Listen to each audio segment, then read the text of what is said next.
Hello दोस्तों, तो आज हमारे ज्योग्राफी का क्लास नंबर 5 है और 4 क्लास पहले हो चुका है। तो चलिए आज का टॉपिक देखते हैं कि क्या है। सबसे पहला टॉपिक है कि संसाधन नियोजन किसे कहते हैं। नियोजन का मतलब होता है प्लान, आगे के बारे में सोचना, एक प्लान करना, अगले 5 वर्षों अगले 10 वर्षों के लिए एक प्लान करना, उसी को कहते हैं नियोजन।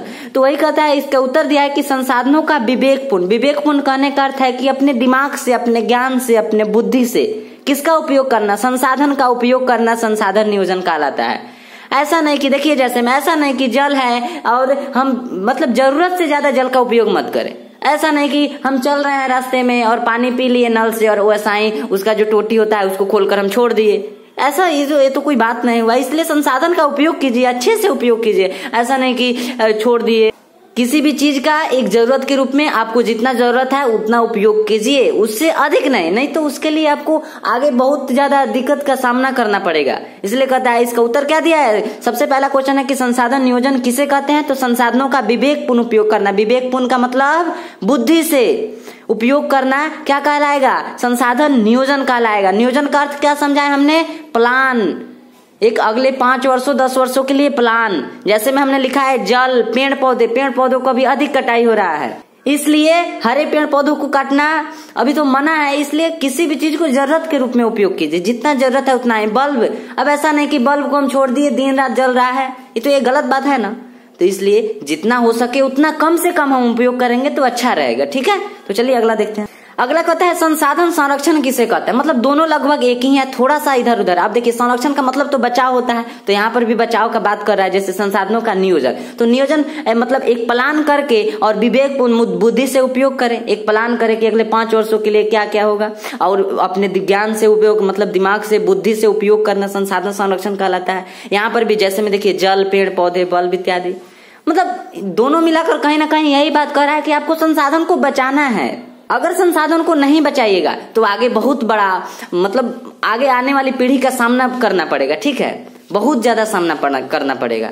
अब देखिए, अभी हम लोग क्या करते हैं, खरीद कर पानी पीने लगे हैं। अब देखिए, अभी तो थोड़ा कम उसका कीमत है, लेकिन आगे चल के उसका कितना कीमत हो जाएगा। इसलिए पानी का बहुत कम से कम उपयोग करें, पेड़ पौधे की कटाई कम करें, जिसके चलते हम जी रहे हैं उसको ही हम काट देंगे तो फिर जिएंगे कैसे।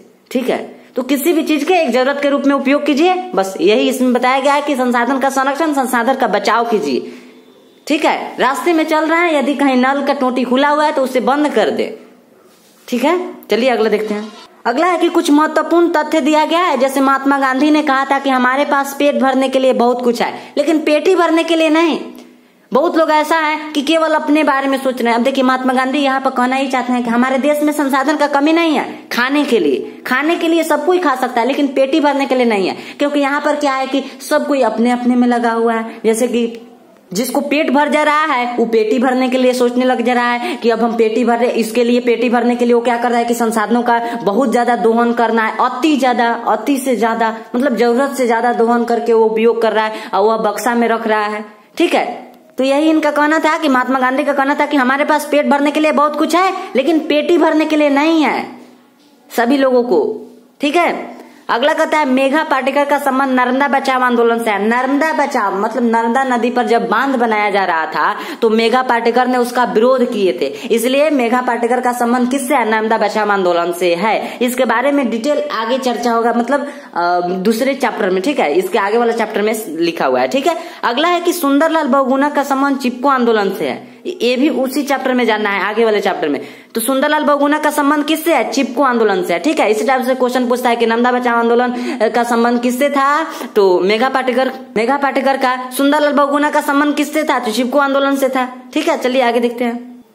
अगला लिखा हुआ है वही चीज के कुछ महत्वपूर्ण तथ्य, उसी में कहा है कि संदीप पांडे का संबंध किससे था, तो वर्षा जल संचयन कृषि भूमि के विस्तार से था। कि वर्षा का मतलब जैसे वर्षा होता है तो सबका तो छत है, तो छत पर क्या होता है कि पानी यदि गिरता है तो छत पर पानी जो गिरता है उसको स्टॉक करके रखें, ताकि उसे कृषि का जब खेती होता है उस समय उस पानी का उपयोग करें। तो यही संदीप पांडे क्या कहते थे कि जो वर्षा होता है उस जल को आप संचयन यानी कि उसका क्या करें, उसको बचा करके किस लिए, कृषि जब होता है उस समय लगाएं, फसल जब उगाया जाता है उस समय उस पानी को खेत में लगाएं। ठीक है, उसके बाद 1968 इसमें क्लब ऑफ रोम ने संसाधन संरक्षण पर वकालत की थी। 1968 इसमें किसने? क्लब ऑफ रोम एक व्यक्ति थे जिन्होंने संसाधन संरक्षण मतलब संसाधन के बचाव के लिए एक वकालत किए थे। ठीक है। अगला है कि स्मॉल इज ब्यूटीफुल पुस्तक के लेखक शुमशेर हैं। स्मॉल मतलब क्या होता है? छोटा, इज मतलब है, ब्यूटीफुल मतलब सुंदर, तो मतलब छोटा ही सुंदर है। तो इसके लेखक कौन है? इस पुस्तक एक है, इसके लेखक है शुमशेर।